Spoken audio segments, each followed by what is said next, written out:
अस्सलाम वालेकुम। Welcome to PS6 रोजनामा। मुइस, आज के ट्रेडिंग सेशन में भी हमने देखा कि मार्केट सुबह पॉजिटिव नोट पे ओपन हुई और अगेन एक सेलिंग प्रेशर आया मार्केट में। कैसी रही मार्केट आज पूरे दिन की और ऐसी क्या चीजें हैं जो मार्केट को मूव नहीं कर रही है? एक साइडवेज का ही सिलसिला चल रहा है मार्केट में, बताइएगा। देखिए, साइडवेज का सिलसिला मार्केट के अंदर ज़रूरी भी होता है। हमने पहले भी देखा था, अब भी देख रहे हैं। इसके अंदर ये होता है कि जो प्रॉपर इन्वेस्टर होता है, जिसको पता होता है कि मार्केट आज नहीं तो कल कमाने का मौका देगी, सिर्फ़ वही टिकते हैं मार्केट के अंदर और बाकी सारे जो for now for the time being traders होते हैं, जो ज़्यादा पैसे कमाने के लिए आते हैं, चलती हुई मार्केट को देख के वो सारे चले जाते हैं। मतलब एक रिफ्रेशिंग टाइम होता है मार्केट का, जिसके अंदर बहुत ही ज़्यादा एक्टिविटी स्लो होती है, कोई ख़ास मूवमेंट नहीं होती, मतलब ट्रेडिंग करने का मौका नहीं मिलता, प्रॉपर उतार-चढ़ाव मार्केट के अंदर नहीं होता और स्लो मोमेंटम रहता है। और मेरे हिसाब से जिस तरह की मार्केट है और जिस तरह की न्यूज़ है, न्यूज़ को अगर हम देखते हैं इकोनॉमिक फ्रंट पर या ग्लोबली हम देखते हैं, जंग की जो सिचुएशन स्टिल चल रही है, स्टिल प्रिवेल कर रही है, उसके हिसाब से मार्केट मेरे हिसाब से बहुत अच्छी है। क्योंकि मार्केट के अंदर हम देख नहीं रहे कि कहीं पैनिक सेलिंग आ रही हो, कहीं मार्केट के अंदर बहुत ज़्यादा मार्केट नीचे जा रही हो, प्रेशर से एक साथ मार्केट के अंदर पैनिक आ रहा हो। कोई भी ऐसी सिचुएशन सिचुएशन नहीं है। आज भी अगर हम देखते हैं तो 952 पॉइंट मार्केट माइनस बन हुई है, जो कि परसेंटेज में बनता है 0.57%। अक्सर हमने देखा होगा जब पैनिक वाली सूरत-हाल होती है स्टॉक मार्केट के अंदर या ग्लोबली, तो स्टॉक मार्केट 7-8%, 10% तक गिर जाती है और हमने देखा भी जंग के दिनों में। और इंटरनेशनल मार्केट सिर्फ 1%, 1.5% गिरती है। तो अभी राइट नाउ पाकिस्तान की मार्केट इतनी अच्छी हो गई है और इतनी स्टेबल है, इतने बायर्स मौजूद हैं कि सिर्फ आधा परसेंट आज मार्केट गिरी है। और इवन ये पूरा हफ्ता थोड़ा-थोड़ा सही गिर रही है मार्केट, लेकिन गिर-गिर के मार्केट जो है वो अच्छे लो पे जा रही है। 166,500 की मार्केट ने क्लोजिंग दे दी है। अगर हम सेक्टर वाइज़ देखते हैं तो कमर्शियल बैंक्स, क्योंकि मेन और सबसे बड़ा हेवी वेटेज है, अगर हम देखते हैं पूरे 100%, जो केएससी 100 है उसका 25% जो है वो कमर्शियल बैंक्स ही सपोर्ट करती हैं उसको। तो वो उसके 500 पॉइंट निकले हुए हैं, ऑयल एंड गैस एक्सप्लोरेशन के 110 पॉइंट निकले हुए हैं, बाकी टेक्नोलॉजी के 83 पॉइंट। तो कोई खास मार्केट के अंदर मोमेंटम नहीं है। और वॉल्यूम्स की बात करते हैं तो वॉल्यूम भी अब थोड़े से कम हो चुके हैं। केएससी 100 के सिर्फ और सिर्फ 18 करोड़ के वॉल्यूम है, जो कि मेरे हिसाब से बहुत ज़्यादा कम है। और पूरे केएससी ऑल के यानी कि रेगुलर मार्केट के सिर्फ 70 करोड़ के वॉल्यूम है। तो वॉल्यूम के अंदर भी कमी आ चुकी है, पॉइंट की मूवमेंट में भी कमी आ चुकी है। वजह यही है कि ऑयल भी स्टेबल है, स्टॉक मार्केट भी स्टेबल है और जो पीस डील वाली सिचुएशन है वो भी स्टेबल ही है। उसके अंदर भी कोई एज़ सच अपडेट नहीं है, तो बस मार्केट भी रुकी हुई है। मुइस, हमने जैसे ट्रम्प भी है यूएस में, मुझे जैसे ट्रम्प भी चाइना पहुंचा, चाइना ट्रम्प ने लैंड किया फॉर टॉक्स और इसके साथ हम देखते हैं कि जेडी वैंस की तरफ से भी ये बयान है कि यूएस जो है वो यूएस ईरान टॉक्स के अंदर प्रोग्रेस कर रहा है। लेकिन दूसरी तरफ ईरान की तरफ से ये भी आ रहा है कि कोई फर्दर प्रोग्रेस नहीं हो रही जब से यूएस ने प्रपोजल रिजेक्ट किया। क्या एक ये फैक्टर हो सकता है जिसकी वजह से कोई हमारे पास डेवलपमेंट्स नहीं आ रही, या कुछ आगे हम एक्सपेक्ट कर सकते हैं कि कुछ ऐसा होगा कि मार्केट में एक तेजी हम देख सकते हैं? क्योंकि मामला सिचुएशन ड्रैग तो काफी अरसे के लिए होगी और अभी तक एक अनसर्टेनिटी की सिचुएशन तो है। तो क्या इसी तरह मार्केट अभी कुछ ऐसा साइडवेज चलती रहेगी या कुछ प्रोग्रेस हम आगे देख सकते हैं मार्केट में? देखिए, इसको मैं अनसर्टेनिटी तो नहीं कहूँगा। इसके अंदर ये है कि एक चीज़ रुक गई है। जैसे कि यूक्रेन और रशिया की वॉर थी, वो भी रुक गई थी जाके, खत्म नहीं हुई थी लेकिन रुक गई थी, पॉज़ आ गया था। इसके अंदर भी अगर हम देखते हैं तो जंग भी सीज़-फायर पहले 2 हफ्ते का हुआ, उसके बाद फिर 2 हफ्ते और एक्सटेंड हो गया। स्टिल सीज़-फायर की सिचुएशन है और कोई भी हम नेगेटिव चीज़ होते हुए नहीं देख रहे मार्केट के अंदर। और पता है, इसको अगर ड्रैग कर करके भी कितना ही करेंगे, कभी न कभी तो खत्म होनी है। खत्म नहीं होनी, क्योंकि देखें, दोनों मुल्कों को पता चल गया कि जंग करने से किसी का भी फ़ायदा नहीं हो रहा है। ठीक है? ना ही हुँ। ईरान का फ़ायदा हो रहा है, ईरान का भी नुकसान हो रहा है। इवन यूएस सोच रहा था कि मैं ईरान के साथ ये कर दूँगा, वो कर दूँगा, लेकिन यूएस ने भी अच्छा खासा नुकसान किया है। जितना एक्सपेक्ट किया था उससे बहुत ज़्यादा उनका नुकसान हुआ है। ठीक है? तो अब दोनों मुल्कों को ये चीज़ समझ में आ गई, तो मुझे नहीं लगता कि अब कोई वापस से जंग वाली सिचुएशन में जाएगी। लेकिन हाँ, पीस डील होना अब हम इसको कंसिडर कर रही है दोनों गवर्नमेंट्स, लेकिन कब तक होगी ये मैं कुछ बता नहीं सकता और ना ही कोई भी बता सकता है कुछ।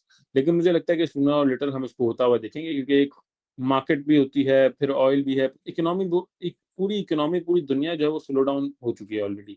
ऑयल की प्राइस बढ़ने की वजह से, क्योंकि बहुत इम्पैक्ट करती है ऑयल की price, energy prices, energy crisis आ गए हैं। तो मुझे लगता है कि सूनर और लेटर हम इस चीज़ को होता हुआ देखेंगे और उसके बाद फिर इवन स्टॉक मार्केट हो या ग्लोबल मार्केट्स हो, उसके अंदर हर मार्केट के अंदर बूम हमें देखने को मिलेगा। ये फॉर नाउ और just for the time being ये चीज़ है जो कि जल्दी खत्म हो जाएगी। सुफियान, केएससी 100 की अगर हम बात करें तो टेक्निकल पोजीशन केएससी यूनिट की भी क्या चल रही है? बिल्कुल ठीक है। साथ टेक्निकली हम केसी 100 को ज़रा मॉनिटर कर लेते हैं और यहाँ पर ख़ास तौर पे कल की जहाँ तक बात रही स्ट्रैटेजी के बारे में जो बताया गया था आपको कि सेल ऑन स्ट्रेंथ वाली साइड पे रहिएगा। तो आज काफी मार्केट ने मौका दिया, आज बेसिकली मार्केट खुली ऊपर, उसके बाद भी आप देख सकते हैं यहाँ पर एक मूव आया था, यहाँ एक मूव आया था, तो उसके बाद यहाँ मूव आया था, तो मार्केट ने बार बार एक अपसाइड का मूव दिया और लोगों को निकलने का मौका दिया। और इसी तरीके से हमने अपने ग्रुप पे भी गाइड किया था कि आज सेल ऑन स्ट्रेंथ वाली साइड पे रहना है, थोड़ा सा जहाँ जहाँ प्रॉफिट हो सके, खासतौर पर अगर आपके प्रॉफिट्स के साथ साथ अगर बराबर में भी स्टॉक बिक रहे हैं या थोड़ा बहुत लॉस में बिक रहे हैं तो वहाँ पे बेचना चाहिए। तो उसके बाद से हमने देखा कि दोपहर के बाद से फिर मार्केट ने एक जबरदस्त किस्म की शार्प डिक्लाइन दिया। अच्छा, 15 मिनट ग्राफ के ऊपर देखते हैं तो फिलहाल ये एक डाउन ट्रेंड का चैनल कंटिन्यू होता हुआ नजर आ रहा है, जहां पर अगर इनिशियल सपोर्ट की बात करें या कह लें कि गैप फिलिंग वाला एरिया, तो वो करीबन नजर आता है 164,973, ऑलमोस्ट 165,000। साइकोलॉजिकल बैरियर भी है, कल इंपॉर्टेंट दिन है, ज़ाहिर जुमे की क्लोजिंग, और फिर जिस तरीके से आप लोग भी बात करें पी स्टॉक्स एंड ऑल, तो अगर उसके रिलेटेड भी कुछ हुआ तो मार्केट यहाँ से सपोर्ट ले सकती है। बट आई थिंक नजर ऐसा ही आता है कि सेल ऑन स्ट्रेंथ वाली साइड पे अगर मौका दे मार्केट कल ऊपर की तरफ पे, तो सेल ऑन स्ट्रेंथ वाली साइड पे रहना चाहिए। मेरा नंबर 169,500 और उसके बाद 172,000 है, उस दरमियान मार्केट रहेगी। खासतौर पर अगर ऊपर लेवल पे रहेगी तो वो ज्यादा अच्छा होगा। 172,000 क्रॉस करके सस्टेन कर जाएगी अगर मार्केट ऊपर की तरफ, तो इंशाल्लाह ताला हमारे लिए एक बेहतरी की उम्मीद रहेगी। और जो हमने खासतौर पे हफ्तानामा की अगर वहां से लेके चले कंटिन्यूएशन कनेक्टिविटी, तो हफ्तानामा में भी जो चार्ट मैंने आपको दिखाया था उसके अंदर एक ही सिचुएशन बताई थी कि 1,69,500 ये ट्रेडर्स के लिए स्टॉप लॉस है। तो स्टॉप लॉस अगर बांधा है तो बहुत अच्छी बात है। आपको करीबन आज अगर 2-4 दिन के फर्क से कहें तो 3,000 पॉइंट इंडेक्स आपको नीचे देखने को मिल रहा है, स्टॉक्स भी नीचे देखने को मिल रहा है, और अगर नहीं बांधा और मौका मिल रहा है तो निकलना चाहिए। सुफियान, हम अगर इसी के साथ देखें कि अगर 166 का लेवल मार्केट तोड़ती है तो नीचे नेक्स्ट लेवल्स क्या हो सकते हैं मार्केट के लिए, नेक्स्ट सपोर्ट लेवल्स जो हम देख सकते हैं कि ये जी बिल्कुल, ये मैं जरा आपको बता देता हूँ कि नेक्स्ट लेवल फिर क्या हो सकते हैं। ये सबसे पहले तो 164,000 का लेवल है, उसके बाद फिर मार्केट का चूंकि डबल बॉटम है, जिसके बारे में हम पहले भी डिस्कस कर चुके हैं, जो कि करीबन बनता है 1,60,000 के करीब करीब। ये एक बॉटम लगा था मार्केट का और ये बॉटम लगा था, ये डबल बॉटम है। उसके बाद तो फिर आप समझ लीजिए कि बहुत बड़ी एक गैप फिलिंग वाली सिचुएशन 1,52,000 तक हमें नजर आ रही है। ये आप देखें कि ये सारा सिचुएशन फिर उस तरफ चले जाएगी कि इसके बाद तो फिर वो एक जबरदस्त किस्म का डाउनफॉल है। खासतौर पर अगर आपको जो लोग व्यूअर्स हमारे पुराने देखने वाले हैं उनको याद हो, दो ईमास मैंने आपको बताया था, एक ईमा 50 और एक ईमा 44। ईमा 44 से हमारे पास करीबन ये 164,000 वाला लेवल बन रहा था, और ईमा 50 से 158,000। तो 160,000 158,000 ऑलमोस्ट नंबर सिमिलर ही है, जोन वही है। अगर वो टूटा तो एक शार्प जबरदस्त किस्म का डिक्लाइन देखेंगे, इसलिए मैं जरा सा कैश खाली रखने की बात। सुफियान, सेंटिमेंट तो एक तरफ है, लेकिन एक फैक्चुअल बात ये भी है कि स्ट्रेट ऑफ हॉर्मुज़ क्लोज होने के बाद इकोनॉमीज के ऊपर एक स्ट्रेन तो आया है, जिसकी वजह से ऑफ कोर्स ब्लॉकेट की वजह से ऑयल भी अफेक्ट हुआ, उसकी वजह से ऑयल की प्राइसेस भी शूट की। अभी as if we are speaking, तो आज ऑयल की क्या पोजीशन है, जरा आप वो भी बता दें। अच्छा, कल की वीडियो में आपसे मैं बता रहा था, मैं लेवल भी आपको दिखाता हूँ कि ऑयल जो है वो एक बड़े इंपॉर्टेंट लेवल के करीब करीब आ गया, जहाँ पर इसने वापस एक अप ट्रेंड के चैनल में आना है, साथ अपना डाउन ट्रेंड तोड़ना है, फिर साथ ये जो हमारी ब्लू लाइन लगी हुई है जो कि मोस्ट इंपॉर्टेंट नंबर जो हफ्तानामा में भी आपको गाइड किया गया था 104 का एग्जैक्ट, आप देखिए आज इसने हाई लगाया 103.70 का, वहीं से लगा के और थोड़ा सा एक रिवर्सल, थोड़ा सा नहीं बल्कि मैं कहूँगा अच्छा खासा एक रिवर्सल है थोड़ा नीचे की तरफ। और कल मैं आपसे यही बात कर रहा था कि अगर तो यहाँ से टकरा के नीचे गया तो हम 97 के 92 भी जाता हुआ देखेंगे, लेकिन अगर क्रॉस किया तो 115 जाता हुआ देखेंगे। तो फिलहाल के लिए उसी रेंज में है, लेकिन थोड़ा सा अगर मैं कहूँ तो थोड़ी सी पोजीशन इसकी हल्की सी, अगर हम यहाँ पे देखें एक इंडिकेटर है जरा लगाया मैं इसके बारे में इंशाल्लाह तफसील से आगे भी वीडियोस में डिस्कस करता रहूंगा। तो ये 50 के अराउंड है, मतलब अभी फिलहाल न्यूट्रल जोन में है। अगर तो प्रेशर कंटिन्यू रहा तो हम 92 देख सकते हैं, नहीं रहा तो फिर हेयर एंड देयर वाली सिचुएशन है। फिलहाल के लिए थोड़ा सा मुझे नजर आता है इसके अंदर कि अभी भी बुल्स एंड बेयर्स की जंग चल रही है, क्योंकि ऊपर से सेलिंग प्रेशर तो मौजूद है, लेकिन पिछले अगर 4 घंटे की 2 कैंडल्स बन चुकी हैं, नीचे से थोड़ा बहुत पंप भी आता है, तो एक कंसोलिडेशन फेज कंटिन्यू हो सकता है यहाँ पे मसीह। मुझे हमारे पास कोई ऐसी की डेवलपमेंट्स हैं जिसका इम्पैक्ट कोई मार्केट पे हो, MSCI से रिलेटेड कोई खबर हो हमारे पास तो बताइएगा। बिल्कुल, MSCI इंडेक्स की कल न्यूज आई थी, जिसके अंदर MSCI के फ्रंटियर मार्केट के इंडेक्स के अंदर एक पाकिस्तानी कंपनी ऐड की है, हबीब मेट्रोपॉलिटन बैंक, जो नॉन शरिया है, और एक शरिया कंपनी है सरले, इसको निकाला गया है। लेकिन सरले को स्मॉल कैप इंडेक्स के अंदर डाला गया, तो स्मॉल कैप इंडेक्स भी होता है, फ्रंटियर मार्केट्स भी होता है, तो स्मॉल कैप के अंदर सरले को भी डाला गया है, हाइनून को भी डाला गया है, और पीसीएन टेक्सटाइल को डाला गया है, और जो निकाला गया है वो मरी ब्रिवरी को निकाला गया है। तो जो अच्छी कंपनीज डाली हैं उनके अंदर हम थोड़ा बहुत कुछ पॉजिटिव मोमेंटम जब मार्केट सेट होगी तो तेजी से देख सकेंगे।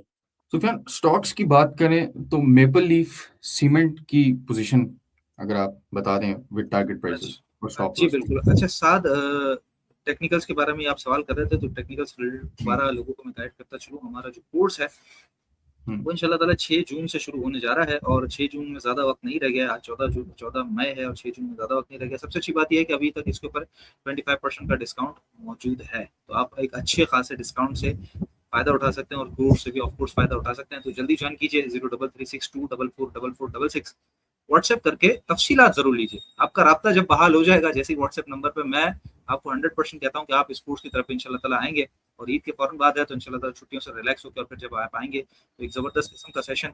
सबसे बड़ी बात लोगों को ये एक टेंशन होती है कि यार कहीं उठ के जाना पड़ेगा या मेरे लिए सूटेबल टाइम है या नहीं, तो देखिए टाइम बड़ा सूटेबल है क्योंकि 6 जून से है और हर हफ्ते की रात 9 बजे, यानी कि पूरे हफ्ते के सारे काम वाम खत्म हो गए। खासतौर पे स्टॉक मार्केट वालों के लिए तो वीकेंड बड़ा इंपॉर्टेंट होता है, तो सारे काम वगैरह खत्म करके और फिर आप आराम से सुकून से आकर 9 बजे जब बैठते हैं तो एक बेहतरीन क्लास की शुरुआत होती है जो कि आपके अगले हफ्ते का और फिर अगले आने वाली पूरी जिंदगी का एक जायजा जो है वो सेट करके दे देती है आपको। खासतौर पे जितने स्टूडेंट्स हैं उनके लिए तो सबसे अच्छी बात ये है कि जून जुलाई की जो वैकेशन होती हैं बच्चों की, तो उसमें भी आ सकते हैं आप, तो बच्चों की भी अकाउंट खोल सकते हैं। और फिर इसके अलावा हाउस वाइफ भी अपने काम वगैरह से फारिग होकर 9 बजे का टाइम एक ऐसा जबरदस्त किस्म का स्लॉट है जो सबके लिए अवेलेबल होता है। तो 0336244466। अच्छा साद, आपने पूछा मैपल लीफ के बारे में, तो मैपल लीफ के बारे में मैं आपको बताता चलता हूँ। मैपल लीफ के बारे में देखें, ये हमारा व्हाट्सएप का चैनल है, स्टॉकिफाई का व्हाट्सएप चैनल है जो कि आपको इस वीडियो के डिस्क्रिप्शन बॉक्स में भी उसका लिंक मिल जाता है। और पाकिस्तान स्टॉक एक्सचेंज का सबसे बड़ा चैनल है जहाँ पे 45,000 फॉलोअर्स हमारे मौजूद हैं। और ये मैपल लीफ का चार्ट हमने इसकी प्रोजेक्शन पूरी शेयर की है हमारे व्हाट्सएप चैनल पर, जहाँ पर जो टारगेट्स हमारे निकल के आ रहे हैं वो 140 से 150 प्लस के आ रहे हैं और ये मीडियम टर्म के अंदर ये टारगेट्स हमें नजर आते हैं। पहला टारगेट जाहिर है ऑफकोर्स 120 होगा, लेकिन उसके लिए भी ब्रेकआउट लेवल इंपॉर्टेंट है 92 से 96 का। अच्छा, ये जो टारगेट्स हैं ये बेसिकली हार्मोनिक की प्रोजेक्शंस हैं जहाँ पे ए, बी, सी और डी। तो डी करीबन लगता है हमारा 150 160 के करीब करीब, तो 140 से 160 आप एक्सपेक्ट कर सकते हैं 3 to 6 मंथ का अगर टाइम फ्रेम लेके चलें। लेकिन करंट रेट पे नहीं, 92 से 96 का ब्रेकआउट जैसे मैंने कहा कि बड़ा इंपॉर्टेंट है। कभी कभार जिस तरह के सेटअप बन रहे होते हैं उसके अंदर आपको मजीद ब्रेकआउट, मजीद कंफर्मेशन भी चाहिए होती है कि आपका प्रॉफिट जो है वो सही तरीके से बने। अगर आप बीच में एंट्री कर लेते हैं और पता चला वो स्टॉक नीचे चले गया तो वहां पे थोड़ी सी आपकी हिम्मत टूट जाती है। इसीलिए हम आपको बता रहे होते हैं कि अगर आप कोर्स भी साथ हमारा जब ज्वाइन करेंगे तो उससे क्या होता है कि कोर्स के साथ साथ आपको ट्रेडिंग साइकोलॉजी भी बताई जाती है, तो किस तरीके से काम करना है। मतलब टूल तो आपके पास आ गया, आपने टेक्निकल्स तो सीख लिए, लेकिन अब उसको इस्तेमाल कैसे करना है वो भी सिखाया जाता है कि how to use that tool, आपको इस्तेमाल कैसे करना है, उसके जरिए प्रॉफिट कैसे बनाना है, तो वो भी आपको मिल जाएगा। बहरहाल जहां तक बात रही मैपल लीफ की, तो जरूर इसके अंदर काम करना चाहिए। 92 से 96 अगर ब्रेकआउट दे देता है तो इंशाल्लाह 150 तक के टारगेट के लिए हम इसे इंशाल्लाह कंटिन्यू होता हुआ देख सकते हैं। मुझे सुफियान ने टेक्निकली मैपल लीफ सीमेंट को एनालाइज किया। फंडामेंटली अगर हम बात करें, जैसे इसने अभी पायोनियर सीमेंट को भी एक्वायर किया, अभी फंडामेंटली ये कैसा नजर आ रहा है इन्वेस्टमेंट? यार मैपल लीफ सीमेंट के बारे में तो इतना बता चुका हूँ, शायद पब्लिक को याद हो गया हो। मैं बता दूं कि इसके फंडामेंटल्स वैसे अगर देखा जाए तो बहुत अच्छे हैं, लेकिन अर्निंग्स में इस बार प्रेशर आया है जो कि एक्सपेक्टेड था, और आने वाले क्वार्टर्स में भी थोड़ा बहुत प्रेशर इसकी अर्निंग में रह सकता है।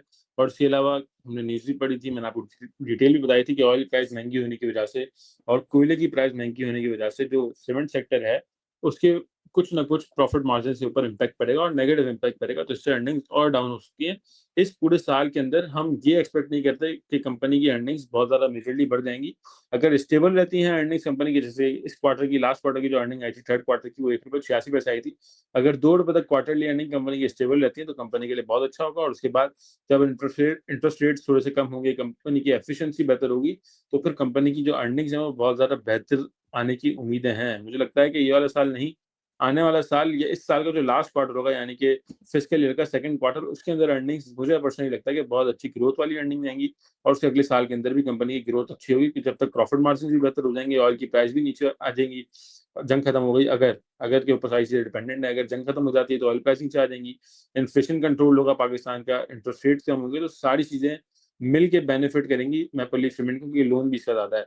तो फिर अच्छे रिजल्ट्स हम देखेंगे और फिर कैपिटल गेन के अच्छे चांसेस भी इसके अंदर आपको मिल जाएंगे। मैपल लीफ सीमेंट से टीपीएलपी को भी डिस्कस कर लें। कोई इन्वेस्टमेंट करना चाह रहा हो लॉन्ग टर्म के लिए, कंपाउंडिंग के लिए, टीपीएलपी के बारे में भी बता दें। यार आई थिंक आप दोनों मेरे फेवरेट स्टॉक्स ही पूछ रहे हैं। तो टीपीएलपी भी इस तरह का शेयर है जिसके अंदर थोड़ा रिस्की भी है, लेकिन रिवॉर्ड अगर इसके अंदर आपको मिला तो बहुत तगड़ा रिवॉर्ड मिल सकता है। जैसे कि हमने देखा था कि डीसीआर जो डॉल्मेसिटी रीट की कंपनी है, ग्रुप बहुत अच्छा है, आरएचएल ग्रुप है, तो उसने जिस तरह का रिटर्न दिया तो मुझे लगता है कि टीपीएलपी भी कैपिटल गेन की सूरत में, डिविडेंड तो फॉर नाउ नहीं, लेकिन कैपिटल गेन की सूरत में आपको अच्छा रिटर्न दे सकती है कंपनी, क्योंकि इसके फंडामेंटल्स भी अच्छे हैं। कंपनी के पास जमीन है जिसके ऊपर पूरी बिल्डिंग बन रही है, बिल्डिंग बन जाएगी तो कंपनी के पास अच्छे प्रॉफिट्स आएंगे। लेकिन जब तक बिल्डिंग नहीं बनती, 5-6 साल का प्रोजेक्ट है, तब तक भी जमीन की वैल्यू बढ़ रही होती है, तो अनरियलाइज गेन भी कंपनी के पास आ रहा होता है। तो इस वजह से मुझे लगता है कि अच्छा गेन आपको टीपीएलपी दे सकता है और अच्छा खासा एक्यूमुलेट भी हुआ है। और अगर जो लोग म्यूचुअल फंड्स की होल्डिंग देखते हैं तो उसके अंदर अगर आप हबीब बैंक के फंड्स देखेंगे तो उनके पास अच्छी खासी होल्डिंग भी रखी हुई है टीपीएलपी की। अच्छा है इन्वेस्टमेंट के लिए, रिस्की हो सकता है लेकिन रिवॉर्ड इसके अंदर आपको बहुत अच्छा मिल जाएगा। सुफियान, टेक्निकली अगर हम देखें तो हमें जगह नजर आती है टीपीएलपी में शॉर्ट टर्म टारगेट्स की तरफ अगर हम जाएं तो टीपीएलपी के बारे में जरा बता दें। बिल्कुल साथ, बिल्कुल टीपीएलपी को हम देख लेते हैं और टीपीएलपी मूवीज ने कहा उसका मेपल लीफ और टीपीएलपी दोनों फेवरेट स्टॉक है और दोनों को डिस्कस कर रहे थे। तो टीपीएलपी के अंदर साथ फिलहाल के लिए पोजीशन, अच्छा मैं मूवीज की बात से कनेक्ट करके चलता हूँ। मूवीज ने जैसे एंड किया कि म्यूचुअल फंड के अंदर एचपीएल फंड की अच्छी खासी होल्डिंग है। अब वो होल्डिंग किस तरह नजर आती है आप देखिए, कल टीबीएल के अंदर भी मैं यही जो है वो हाईलाइट कर रहा था। यहाँ पर आप देखें अच्छी खासी बड़ी बड़ी कैंडल जो है वो आपको बाइंग साइड पर नजर आती है, यहाँ नजर आती है, यहाँ नजर आती है, उसके बाद बिल्कुल एकदम से एक सन्नाटा हो जाता है। यहाँ पे प्राइस स्पाइक भी जबरदस्त किस्म का हुआ, इसी तरीके से यहाँ पे प्राइस स्पाइक एक जबरदस्त किस्म का हुआ, यहाँ पे एक्यूमुलेशन हो रही है तो यहाँ पे यहाँ से लेके यहाँ तक एक प्राइस स्पाइक देख रहा है, उसके बाद एक बिल्कुल सन्नाटा, एक बिल्कुल साइडवेज है। अभी भी उसी तरह की सिचुएशन है, यानी कि इंटरेस्ट मौजूद है, बायर्स मौजूद है और उस तरह का सेलर मौजूद नहीं है, तो अच्छी खासी तगड़ी एक्यूमुलेशन हो रही है। और ये भी आप कह सकते हैं कि उसी तरह का एक स्टॉक है जैसे लाइक टीबीएल ट्वीट बैटरी के आप लेके रख दें, एक्सपेक्ट ना करें कि कुछ देगा दिलाएगा, लेकिन हाँ ये है कि आपको रिटर्न अच्छा दे जाए। जैसे 8 रुपए का है, 8 से 16 हो जाए, चांसेस बहुत हैं इसके अंदर, हो सकता है, बिल्कुल हो सकता है, लेकिन फिलहाल के लिए कि उम्मीद है जो यहाँ तक रखें, अगर ये इनिशियल ब्रेकआउट अगर देता है तो उसके बाद करीबन आपको ये 10 रुपए 80 पैसे से 11 रुपए तक, तकरीबन 11-20 तक एक मूव दे सकता है। उसके बाद जो सिचुएशन बनेगी तो 14 रुपए तक की पोजीशन भी इसके अंदर नजर आती है टीपीएलपी के अंदर। तो टेक्निकली बेहतर नजर आता है, साउंड नजर आता है for accumulation, not for daily trading, for only accumulation. जिस दिन इस तरह के बड़े वॉल्यूम्स कंटिन्यूसली लगना शुरू हो जाए तो फिर आप इसके अंदर ट्रेडिंग करते करते भी सीढ़ियां बना के ऊपर काम कर सकते हैं। बिल्कुल ठीक है। सारी चीजें रिलाई करती हैं यूएस और ईरान के सीज फायर पे, और ऑयल की प्राइसेस किस तरह चलती हैं, और स्ट्रेट ऑफ हॉर्मुज़ की ब्लॉकेज कब खत्म होती है। अमूमन ज्यादा जितनी भी की डेवलपमेंट्स होती हैं वो वीकेंड के ऊपर ही होती हैं। उन सब चीजों से आपको आगाह करने के लिए आपसे मुलाकात होगी PSX हफ्तानामा के अंदर इतवार वाले दिन। तब तक के लिए मुझे और मेरी टीम को इजाजत दीजिए। अल्लाह हाफिज।